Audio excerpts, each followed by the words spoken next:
Happy Sunday, Packers fans. Welcome into an all-new episode of the Pack-A-Day Podcast. I am your host, Andy Herman. You can follow me on Twitter at Andy Herman NFL. Of course, you can find the podcast at Pack-A-Day Podcast. You can find us 365 days a year, wherever you get your favorite podcast, as well as over on YouTube. Thanks so much for checking us out today. It's a fun one today. I'm going to be talking about two of my favorite players in this draft, Maxwell Hairston and Jahdae Barron, two corners, and it should probably go without saying why we'd want to take a look at corners for Green Bay in this draft. You're looking, at least as I was looking at this just moments ago, at the most recent betting odds. Corner is number 2 on the list, behind only defensive end / defensive tackle. Corner is number 2 at plus 190. Beyond that, beyond the betting favorites or things like that, you can get to this pretty easy conclusion as to why Green Bay would consider a corner in the first round. But let's just say it's complicated. This corner room for right now is clouded by the entire Jaire Alexander situation and what ends up happening with that. That is the biggest Pandora's box of questions that is almost impossible to answer right now, or that are impossible to answer right now. Is he going to be on the team? Is he going to take a pay cut? Is he going to be released? Is he going to be traded? If he's on the team, can he stay healthy? If he's on the team and he stays healthy, what level is he playing at? Like, it is just a endless string of questions and almost no answers. You have no idea at this point. Even if he's back, what version of Jaire are you getting? Is he motivated? Does he want to be here? It's just this huge elephant in the room at corner. And as I still stand by, I don't think he's going to be a Green Bay Packer in 2025. Said it from the beginning. I'll say it again right now. I mean, your guess is as good as mine. This has been a crazy as the Jaire turns scenario. And whatever happens at this point is still somewhat unpredictable. And that reason is why Green Bay has this very intriguing corner situation. It's not just that, but that's the biggest one. You have this huge question in Jaire of what's going to happen with him. Keyshawn Nixon is going to be back, and he feels like he can be corner 1. Seems like Green Bay might agree. He's kind of in that spot right now. They go out and sign Nate Hobbs to a pretty sizable contract coming over from the Raiders to be another corner. You have Carrington Valentine coming back. And then you don't really have any true corners after that you can count on at this point. You lose a few of them in free agency, whether it be Eric Stokes, Corey Ballantyne, Robert Rochelle, they're all gone. You have Kalen King, Kamal Haddon that are still on that depth chart. A few other, kind of back of the roster type players. Javon Bullard, I'm sure, is going to be very much in the conversation for that slot position again. But as true corners go, if Jaire's gone, it's Nixon, Valentine, and Hobbs, and that's it. At least that's all you're counting on at this point. I don't think you can count on Jaire at this point, and I certainly don't think you're counting on Kalen King or Kamal Haddon at this point. So you kind of have 3. That's it. And that's why probably Green Bay is plus 190 to take a corner in the first round in this draft, or have it be their first pick. There are 2 corners, as I mentioned, that we're going to talk about today. Jahdae Barron and Max Hairston, 2 very different types of corners, 2 very different flavors. If you like, a do-it-all defensive back who can play in the slot, play outside, does that sound familiar to Green Bay fans right now with the corners they have on this team? That is a playmaker, an alpha that has more interceptions than touchdowns allowed in his career. Technically, both of them do. But Jahdae Barron might be your guy. Max Hairston, if you want a more true outside corner that has unbelievable freakish speed, well, Max Hairston might be your guy. We'll go over both of these in great detail today, but it is a very interesting corner position. Not only do they, I'm sure, like and want more high-end competition at corner on this team, you need bodies too. And that's another aspect of this. So very interesting cornerback room right now in Green Bay. Would be better and more interesting if Jahdae Barron or Max Hairston were members of that room as well. It is sort of the calm before the storm right now. There's no other pieces of news or notes or information that's going on. So we are lucky enough to be able to jump right into those deep dive breakdowns. So let's start with Jahdae Barron. He's a 5'11", 194-pound cornerback out of the University of Texas. He is a true senior, 23 years old. He is a little bit older than what Green Bay usually does in the draft. They're usually 22 or younger. He doesn't turn 24 until December. That is something that you at least have to consider, that he's going to be turning 24 years old this season. It's not the end of the world. He is certainly somebody that is well seasoned, that has played a lot in college at a big time program, and he's ready to come in and play right now. But that is noteworthy still that he is going to be 24 during the course of the season and in 2025. At an 8.64 relative athletic score, 5'10 and a half, 194 pounds, was 50th percentile in height, 73rd percentile for weight, 56th percentile in the vertical jump, 70th percentile in the broad jump, 94th percentile in the 40-yard dash with a 4.3940, 79th percentile in the 10-yard split, 72nd percentile in the short shuttle, and 54th percent in the 3-cone. The only one that he tested sort of kind of off the charts on was the 40 with a 4.3940, 94th percentile. Everything else, though, is above average. He is not below 50% at anything that he did the testing on, and he tested at pretty much everything. So that's a really good sign that there's just no major flaw here. He did not do the bench press, but other than that, we got a really good idea of who Barron is with the testing that he actually went out and did. Interestingly enough, his top athletic comp at safety, or as defensive back, I should say, is Darnell Savage. Now, hold on. Before anyone gets any of like, oh, I'm out. I don't know. I'm out. They are nothing alike. They are nothing alike with how they play the game. All right. Just athletically, he had a similar sort of workout and everything to Darnell Savage. The reason that's semi-important is because, well, Green Bay spent a first-round pick on Darnell Savage. In fact, traded up to go get him. So noteworthy that this athletic profile has been drafted by Brian Gutekunst in the past. And now, in my opinion, you have a much better actual player here in Jahdae Barron than what Darnell Savage was even coming out of college as a prospect. Barron is 11th on Daniel Jeremiah's big board. He was a first-team All-American, first-team All-SEC, Jim Thorpe Award winner for the nation's best corner, or best defensive back, I should say, finalist for the Bronco Nagurski Award for the nation's best defender, and was the Peach Bowl MVP. That is stacking up success in your final season before you go pro. First team All-American, first team SEC, Jim Thorpe Award winner, finalist for the Bronco Nagurski, Peach Bowl MVP. Not too freaking shabby, Jahdae Barron. Played 57 games in his career at Texas. This past year, he played in 16, had 67 tackles, 3 tackles for loss, 1 sack, 5 picks, 11 pass breakups, and 1 fumble recovery. So he had the production and productivity as well from that defensive back position. In his career, played 57 games, 226 tackles, 21 tackles for loss, 2 sacks, 8 interceptions, 2 touchdowns, 24 pass breakups, 3 fumble recoveries, and a forced fumble.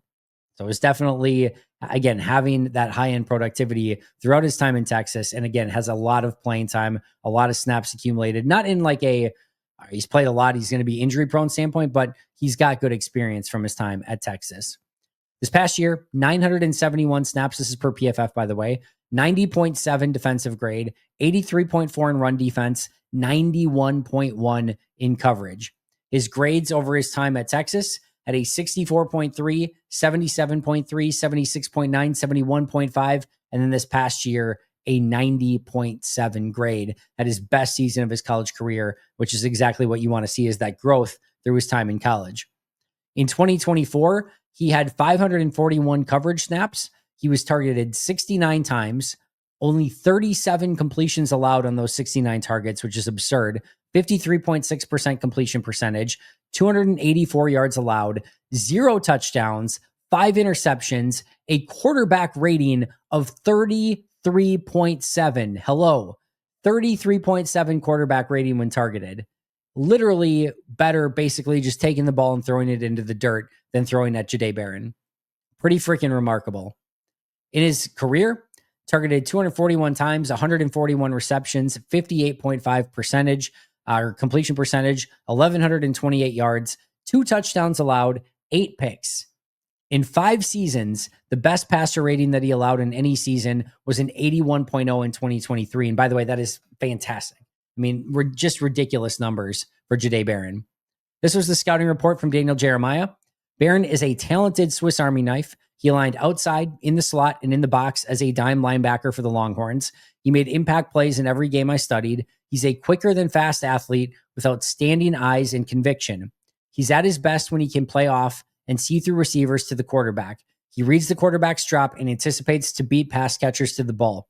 He doesn't waste steps and has outstanding hands. He lacks elite top speed, which is interesting because he had a 4.39 40. If you read Dane Brugler, lacks top end speed. If you read the NFL.com one on him as well, lacks top end speed, was a 4.39 40. In my notes, before I check the RAS, lacks top end speed. We'll talk about that, but it's interesting.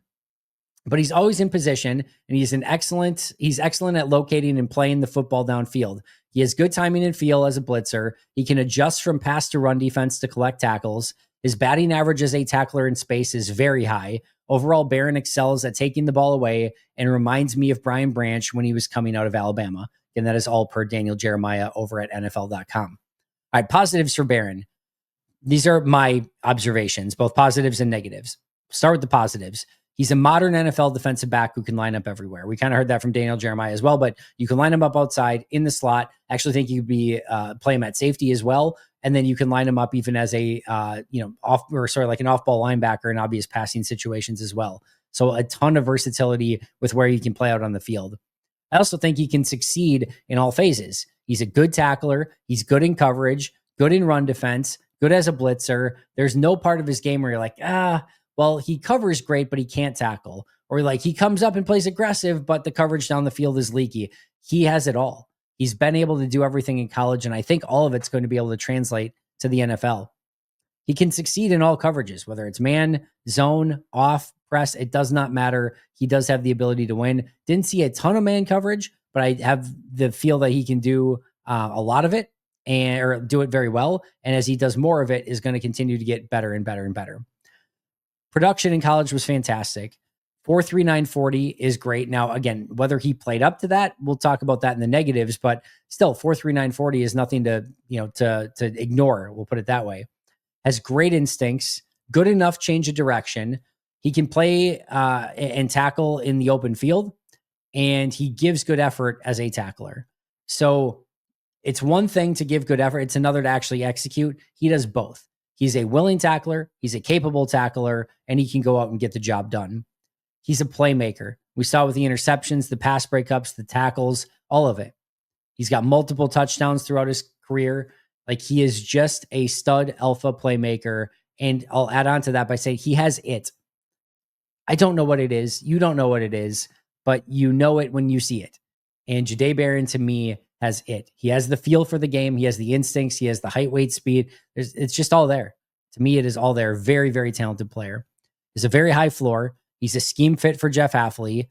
Has a very good understanding for routes and can anticipate what the receiver is going to do. And he was a team captain this past year as well. From a negative side of things, it did not feel like he played 4.39 40 fast. Fast, but not quite 4.39 40 fast. He will get a little bit grabby from time to time. Nothing that I'm worried about, but just a little bit of a note there. The question is going to be, can he be a full-time outside corner? To me, the answer is just yes. But this is sort of the Emeka Egbuka a little bit of the defensive backs, where Egbuka, you're like, yeah, I know he can play outside, but I just think he's a better slot. Like, that's where he's meant to be.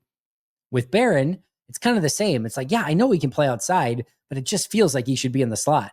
And that's going to be the question for Green Bay, is if you've got Bullard playing there, Nixon and Hobbs can already play in the slot. Do you want to go with another one of those guys? I think that's going to be one of the questions that they have to answer should Barron be there.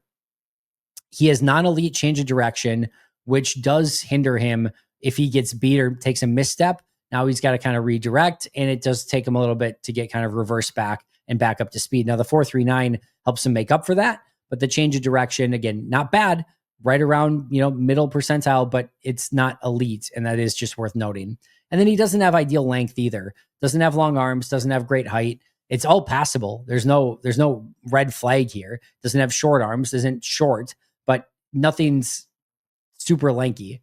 And as a corner, you want some of that ability to knock down passes, be a little bit bigger, and not just get mossed if you're having to go up against Tet McMillan or things like that. Now, Barron's a battler, so I'm not concerned about it, but he certainly does not have ideal length at the position. He would be, to me, another super versatile piece in Jeff Hafley's defense. I do think there would be value there, a ton of value there, in fact, at pick 23. I don't quite think he's going to be there, but if he was and they took him, I would be ecstatic. And, if there's any reason that they would pass on him, I think it would be that maybe they felt he's a slot only, or there was just a better defensive lineman available that they wanted to go in that other direction. I would think that he would come in and compete on day one and have a chance to be Green Bay's best corner sooner rather than later. Let's get to Maxwell Hairston. 5'11", 183-pound corner out of Kentucky, is a redshirt junior. Did miss 5 games this past year with a shoulder injury in 2024. Had a 9.63 relative athletic score, 61st percentile in height, 31st percentile in weight, 93rd percentile vertical jump, 93rd percentile broad jump, 99.9th percentile in the 40 with a 4.28 40. The 2 closest athletic comps per RAS was Sam Shields and Denzel Ward. And I kind of see it. I mean, I see the speed with Sam Shields. I see the ability to kind of just have the mobility and the smoothness at corner that kind of Denzel Ward had. It's a little bit of both of those things there. You know, kind of take Sam Shields and Denzel Ward and combine them, and you kind of get a little bit of Maxwell Hairston. The other one that comes to mind as well is Nate Wiggins, the corner for the Ravens, who went in the first round last year, had that unbelievable size. I liked Wiggins a little bit more last year, but I like both of these guys. And if anyone was out there being like, man, I really wanted Nate Wiggins and he looked good in Baltimore last year, well, you have the opportunity to go get a very similar player in Maxwell Hairston. Statistically, played 7 games in 2024, 19 tackles, 1 tackle for loss, 1 sack, 1 pick, 1 touchdown for him. And then 4 PBUs and 2 forced fumbles. So despite not playing a ton, did have some pretty nice stats there. In 32 games in his career, has 89 tackles, 3 tackles for loss, 1 sack, 6 interceptions. He has 3 pick sixes in his career, which is amazing, 10 pass breakups, and 3 forced fumbles. Per PFF, played 297 snaps this past year, 67.0 grade, 56.8 run defense, and 66.1 coverage grade. His grades by year started with a 53.2 as a freshman, 81.8 was probably his best year as a sophomore, and then 67.0 this past year in a injury-riddled junior season. In 2024, he had 142 coverage snaps, was targeted 23 times, gave up 12 receptions, 52.2% completion percentage, 0 touchdowns, 1 interception, and a 74.9 QBR, quarterback rating, NFL quarterback rating. In total, in his career, 591 coverage snaps, targeted 95 times, allowing 58 receptions, a 61.1% completion percentage, 3 touchdowns, and 6 interceptions. The scouting report from Daniel Jeremiah. Hairston is a lean, athletic corner with ideal play speed and fluidity. In press coverage, he incorporates a one-handed jam before turning and carrying vertical routes. He has plenty of speed burst. In off coverage, he likes to settle and catch receivers at the break point. He'll need to play cleaner with his hands down the field at the next level. In Kentucky's defense, I should say, he rolled back to play in the middle of the field versus certain formations and motions, but he was late to diagnose and react from that alignment. He's willing in run support and is a dynamic blitzer. He was limited to 7 games this past season due to a shoulder injury, which impacted his tackling. He had a very productive 2023 season with 5 interceptions, but wasn't targeted much in the games that I studied from this past year. Overall, Hairston offers an enticing blend of movement, skills, and production. So that, again, was the breakdown per Daniel Jeremiah as I get resituated here. All right, positives. Again, these are my notes. He has a true blue, no pun intended with him being from Kentucky, but he has a true blue, legitimate superpower. I'm not saying save the world superpower, but an NFL worthy superpower. A 4.28 40 is ridiculous. Now, we talked about Jahdae Barron's 4.39 and that it didn't feel like a 4.39. We talked about Matthew Golden's high 40 or his great 40 time, but it didn't quite feel like that. They maybe played slower on tape than what they tested. With Hairston, that is not the case. The 4.28 40 is real and it's spectacular. When you turn on the tape, it is rare that in the SEC, you see someone and you're just like, oh, that's different than everyone else that's on the field. We saw last year with Edgerrin Cooper, and that worked out pretty well for Green Bay. Cooper just moved at a different level than the other players on the field, and it was awesome to watch. Hairston, from a speed standpoint, is very similar, just at the corner position. He is moving at a different pace than everyone else on the field, and it is noticeable, and it's crazy because this is the SEC we're talking about here, and Hairston is just flying. As you can imagine, he closes to the ball with incredible pace. I said this the other day. I don't think he quite understands just how good he can be. He's got everything that he needs to be a star in this league at corner. Whether or not he gets there, I don't know. That remains to be seen, but there is so much freaking upside with this player. I love the way that he can change directions. I love the fluidity, unbelievable speed. He has good length with his arms and then bats down a bunch of, passes. There's negatives, which we'll get to, but again, I think the world of him, and I think there is so much that he can accomplish as an NFL player. Not just straight line speed, is a very fluid athlete overall. Like I said, all the traits are there. His blitzing ability off the edge is a very unique trait considering all of that speed that comes along with it. Had 5 picks in 2023, and I did think overall the tape was better in 2023 than it was in 2024. He can be successful in man or zone, press or off, put him in any situation, and he's going to be able to do it. And there, like I said, is a little bit of a smoothness to his game that just feels very natural and like he was born to play corner, which is, again, one of the best compliments I can give. If I give that at any position that looks like you were born to play it, that's usually a pretty damn good sign. Negatives, he's a willing tackler, but he's massively inconsistent, and he is undersized at 180 some pounds. You usually want that a little bit bigger. He needs to do a better job of wrapping up. The top of the route is where things can break down a little bit. I wouldn't necessarily say he's panicky, but the instincts aren't great at that spot. He needs to do a better job of playing in phase, getting that head turn, batting away passes, and not getting caught in compromising situations where he could get called for a pass interference.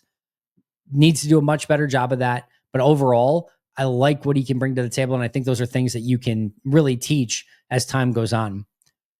Let's see what else we have here. Will bite on the cheese a bit too often. He wants to get those big plays. Now, he's got 3 pick sixes in his career, so you can maybe understand why, but sometimes he will bite on that cheese and then get, susceptible to a double move in that situation. Needs to work on the technical aspects of his game. Has that shoulder injury and the size concerns are going to be real. It's great that he's a willing tackler. Does that change if he continues to have shoulder injuries or shoulder issues? And, a la basically Jair Alexander in that situation with this shoulder injury that he had. It's worth noting, if nothing else. Tape, I thought, again, was better in 2023 than it was in 2024. He can get out muscled during the route or at the catch point. And then there is, some projection to his game. It's not there entirely yet. There is a vision of it, and the vision is beautiful. But whether or not he gets there, that's going to be up to Maxwell Hairston, and that's where you sort of want to evaluate the character, things like that. If you think he has the odds of reaching that ceiling, then you're much more likely to take him. Some notes here. I thought he was one of the more unlucky corners that I ever studied. Some bad penalties called against him, just some bad beats where he was in great coverage and receivers just made really good plays. It was like the ultimate bad beat. I'm like, what is going on here? I'm like, he's in good coverage, but yet he's being beat, or like just a play where he makes a great play, but they call a penalty, but it looks like it should not have been called a penalty. Just some hang with them and some bad beats for Max Hairston, plus the injury this past year. Hopefully that's behind him and he can just go out and dominate in 2025, especially if he becomes a member of the Green Bay Packers. Is it worth it at pick 23? Maybe, but I think ideally you would love to move down a handful of picks and maybe pick them up at 28 or 30, somewhere around there, rather than maybe reaching a little bit at pick 23. I do think he'll be there at pick 23. Whether or not Green Bay should take him, I think would be more dependent upon who's there and if they move down or something like that. But I do really like the player. Why would Green Bay potentially pass on him? Tackling issues and just the undersized weight, where they usually look 191, 192 pounds or more. He's 183. Now, the good news is if he puts on some muscle and some strength and it slows him down a tick, let's say he takes a full 10th of a 40 off of that score, he still runs a 4.39 40. So he's going to be just fine from a speed standpoint. Now we'll see if he can put on some muscle when he gets to the weight room. My final thought here is, for these 2 corners in particular, Green Bay might be in a little bit of no man's land. Meaning, I think there's a good chance Barron goes ahead at 23. And I think there's a really strong chance that, Hairston probably goes somewhere closer to 28 through 40, somewhere in that range. I don't think there's that either of these corners are there specifically at 23 where you're like, yep, that's the move I want to make. But could they move up a little bit for Barron? Maybe. Could they move down a little bit for Hairston? Maybe. If they stay at 23, I would actually argue the pick that I think, and they took a corner, I would actually argue that I think it would be Will Johnson that they would potentially take in that situation. But I digress. Both of these corners are tremendously, tremendously talented. Like I said from the onset, it was really, really fun to break down both of these players, and glad I got to present both of them to you. And if either end up Green Bay Packers, I would be very excited, depending on the circumstances to some extent. But in general, I think I would be more than excited. Make sure to check out, by the way, as we wrap things up here today, make sure to check out the Pack-A-Day radio show. I do a radio show Monday through Friday on the Fan in Milwaukee. You can find it on thefan.com or thefanmilwaukee.com or the Odyssey app, which you can get for free. Just look up the Pack-A-Day radio show and you can find that out there as well. So if you can't get enough content, I appreciate that a ton. We have obviously a ton of stuff here on the Pack-A-Day podcast, but make sure to check out the radio show as well. All right, that is going to do it for me today. Thank you so much for joining me. Let me know. Would you want Jahdae Barron? Would you want Maxwell Hairston? Do you want both somehow? Do you want neither? Would you rather they go in a different direction or a different corner later in the draft? If so, I would love to hear from you in the comments. Shout out to our All-Pro and Hall of Fame members, Most Hated Minnesotan, PJ Wynn, John Wild, Brandon Paletta, Boom Handle, Donald Lee, Lori Lord, Baby QB, David McCluskey, Donald Decker, Alex Wong, Peter Ritaka, Jay Zimmerman, B. Brown, Puerto Rican Packer, Dan Gessford, Dylan Pat Scott, Bobby Santoro, SoCal Pack, Chris Rager, Izzy Roberts, Ian Ewing, Razul Douglas Time, Jake Koner, Carlo Delgado, Willie Winkle-Stinkle, and Jen Wright. I'll see you guys tomorrow. But until next time, and as always, go Pack Go.